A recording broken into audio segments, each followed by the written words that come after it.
चलिए टॉलकट पार्सन्स पे कुछ बात कर लेते हैं।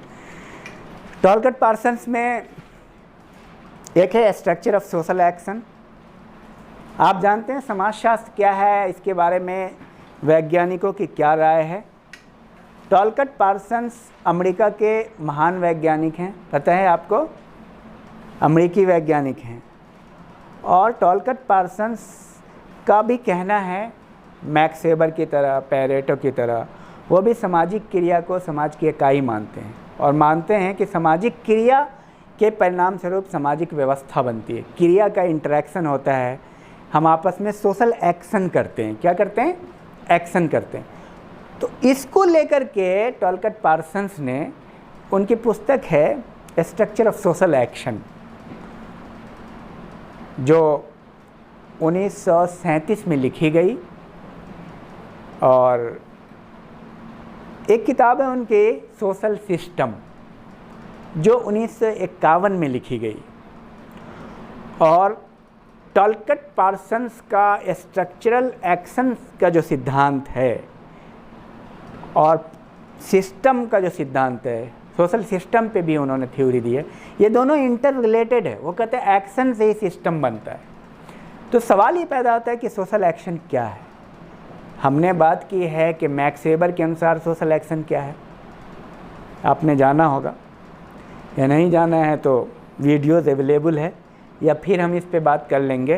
क्योंकि जब आप देखिए समाजशास्त्र में जब आप टॉलकट पार्सन्स को पढ़ने जाते हैं तो उससे पहले ये जानना ज़रूरी है कि और लोगों का क्या विचार है, तो सही मानों में आपका कॉन्सेप्ट और क्लियर हो जाएगा। बात समझ में आई? एक तो ये है कि टॉलकट पार्सन्स के बारे में पढ़ें, और एक तो ये है कि सोशल एक्शन के बारे में मैक्स वेबर का और पैरेटो का क्या दृष्टिकोण है, और कंपैरेटिवली टॉलकट पार्सन्स का क्या दृष्टिकोण है, तीनों को जानें। तो पूर्व के वैज्ञानिक यानी पैरेटो और मैक्स वेबर की बात हमने की है पहले, लेकिन अब थोड़ा टॉलकट पार्सन्स की बात इन ब्रीफ में करता हूँ। टॉलकट पार्सन्स का सामाजिक क्रिया के सिद्धांत में 3 महत्वपूर्ण बिंदु की बात करते हैं, 3 महत्वपूर्ण तत्व की बात करते हैं, एलिमेंट्स की बात करते हैं। कहते हैं उन 3 आवश्यक तत्वों का होना सामाजिक क्रिया के लिए ज़रूरी है। ठीक है? सबसे पहला पॉइंट, एक्टर। एक्टर का मतलब कर्ता।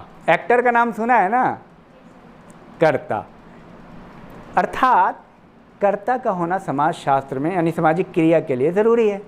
दूसरा पॉइंट है, उसको वो अपनी भाषा में बोलते हैं अल्टर, यानी सिचुएशन, परिस्थिति, सिचुएशन।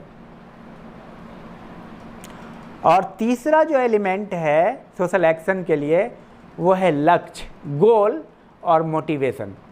गोल का मतलब लक्ष्य या प्रेरणा। जब आप नेट का एग्ज़ाम देंगे और आपको चुनने के लिए कहा जाएगा कि इनमें से कौन नहीं है, तो लक्ष्य को प्रेरणा भी बोला जा सकता है, इंग्लिश में मोटिवेशन बोला जा सकता है, गोल बोला जा सकता है। एक ही चीज़ है। आपका मोटिवेशन क्या है, मोटिव क्या है? मान लिया आप कहाँ जाना चाह रहे हैं, तो मोटिव क्या है, आप स्कूल जा रहे हैं, या लक्ष्य क्या है? तो ये अलग अलग साइंटिफिक टर्मिनोलॉजी, एक्चुअली मोटिवेशन ही सही मीनिंग में है, गोल हम कॉमन मीनिंग में बोलते हैं, लक्ष्य। कॉमन मीनिंग में कर्ता, परिस्थिति और लक्ष्य, ये 3 चीज़ का होना ज़रूरी है। क्या है? एक्टर, और परिस्थिति को अल्टर भी कहते हैं, वो ALTER। अल्टर का मीनिंग होता है सिचुएशन, मतलब एक तो एक्टर होता है और सामने जो होता है वो अल्टर होता है। ठीक है?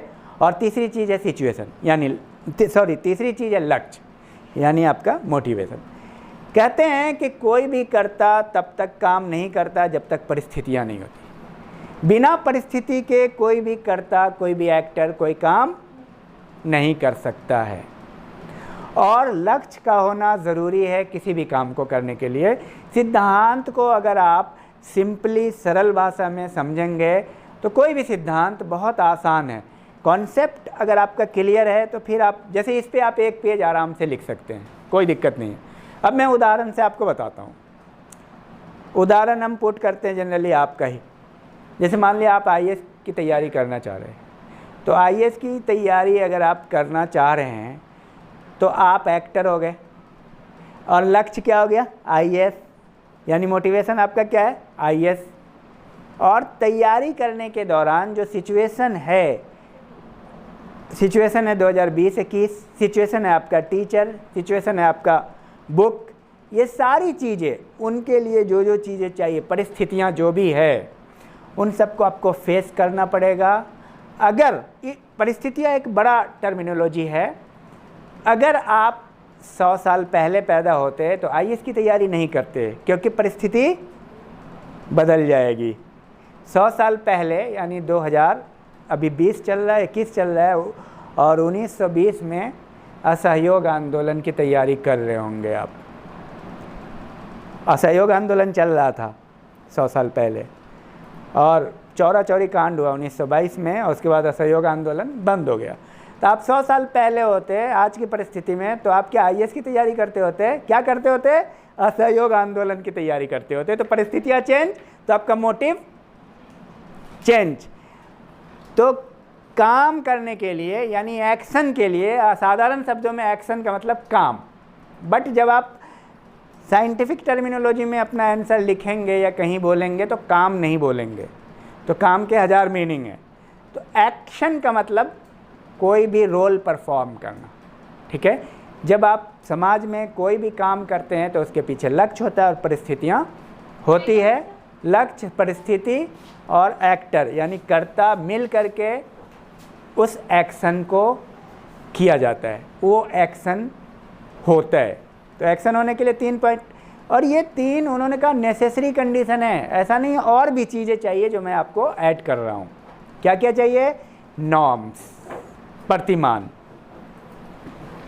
आप उसमें ऐसे लिखेंगे कि अन्य तत्व भी आवश्यक है।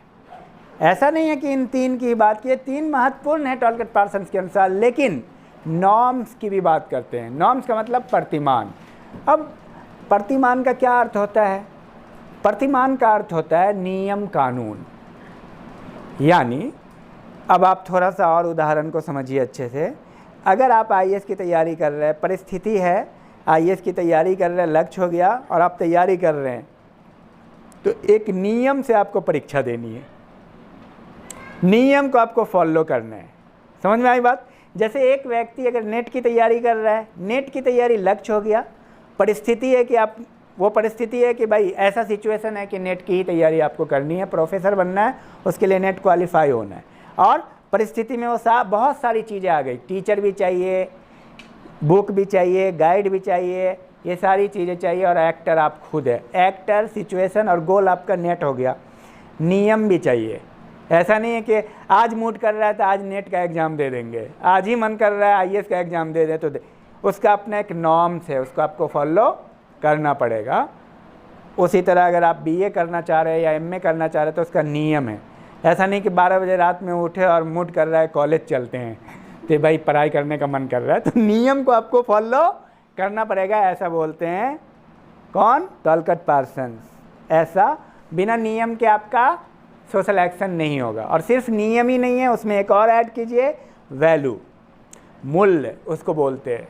वैल्यू का मतलब आप लोग समझते होंगे, नहीं समझते होंगे तो हम क्या कर सकते हैं, फिर से हम समझाएंगे।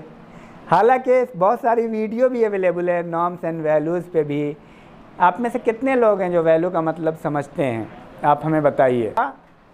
तो बहरहाल कौन कौन सी चीज़ें हैं, टॉलकट पार्सन्स ने सोशल एक्शन के दरमियान कौन कौन से एलिमेंट की बात की, एक्टर्स, नॉर्म्स एंड वैल्यू। तो वैल्यू का मतलब, अब आप समझिए कि वैल्यू का मतलब हिंदी में मूल्य कहते हैं इसको। मूल्य जो है किसी भी चीज़ का जो मूल्य डिफाइन होता है उसके क्वालिटी से डिफाइन होता है। जैसे मान लिया 2 कुर्सी है, तो 2 कुर्सी में एक कुर्सी क्वालिटेटिव है, 1200 का है, और एक 500 का है, उसकी क्वालिटी अच्छी है, उसका परफॉर्मेंस बेस्ट है। अब मान लो स्टूडेंट तो सब है ना, लेकिन कोई तो टीचर की नज़र में अच्छा होगा, अच्छा, यानी वैल्यू में अच्छा और बुरा भी जुड़ जाता है। वैल्यू में अच्छा और बुरा जुड़ जाता है। लेकिन गोल में नहीं जुड़ता है। लक्ष्य क्या है भाई? दिल्ली जाना अच्छा है बुरा है करके कुछ तो होता नहीं है, ठीक है। वैल्यू में अब नॉर्म्स का कोई अच्छा बुरा नहीं होता है, नॉर्म्स तो अच्छा ही होता है। वैल्यू में अच्छा और बुरा कैसे है?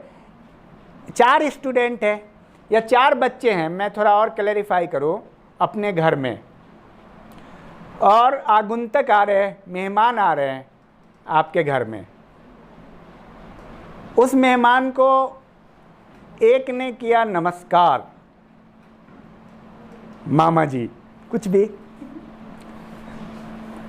एक बेटा बोलता है हाथ जोड़ के नमस्कार, दूसरा, और एक हाथ जोड़ के और थोड़ा झुक के नमस्कार, और चौथा हाथ जोड़ के पांव छू के नमस्कार। मामा की नज़र में चारों में बेहतर वैल्यू किसका होगा? फर्क है एक्शन में। उसी तरह अब आपको मैं दूसरे उदाहरण से बता दूं कि एमए फर्स्ट ईयर में सपोज एक लड़के ने नंबर हासिल की 60%, एक ने हासिल की 65, एक ने हासिल की 70 और एक ने हासिल की 75%। बेस्ट कौन होगा? यानी इसमें अच्छा और बुरा की भी तुलना होती है। कंपैरेटिवली गुड कोई लिमिट नहीं है इसका, समझ रहे बात को? तो जब हम आईएएस क्वालिफाई करते हैं या नेट की तैयारी करते हैं तो हम ये भी बताने की कोशिश करते हैं कि हमें अच्छा करना है, अच्छा से अच्छा करने की भी कोशिश करते हैं। ये है टोलकट पार्सन्स का सामाजिक क्रिया सिद्धांत। हाँ पूछिए, कुछ बोल रहे थे आप। लेकिन सर अगर नॉलेज 60 की ज़्यादा अच्छी हो तो? देखिए नॉलेज का थ्योरेटिकल और प्रैक्टिकल। बिल्कुल आप सही कह रहे हैं, ये सवाल बहुत अच्छा है आपका। अब ये एक अलग दिशा है एकदम, आप क्वेश्चन आपका बिल्कुल जायज़ है। हमने ये नहीं कहा कि भारत के एजुकेशन सिस्टम की बात नहीं कर रहा हूँ, वो एक अलग विषय हो जाएगा। यदि कोई विद्यार्थी 60% मार्क्स लाता है, कोई 65 लाता है, कोई 70 लाता है, कोई 75 लाता है, तो इसका अर्थ यही है कि वो ओरिजिनल लाया है। इसका अर्थ चोरी वाला नहीं रहेगा। समझ में आ रही बात? क्योंकि हम लोग उससे भी ग्रसित है ना। इसका अर्थ यही है कि ओरिजिनल टैलेंट से एक ने 60% मार्क्स लाया, एक 65, एक 70, एक 75, तो सबसे बेहतर कौन है? 75 वाला। ये है वैल्यू। इस तरह से सामाजिक क्रिया का सिद्धांत है। और हाँ आइए।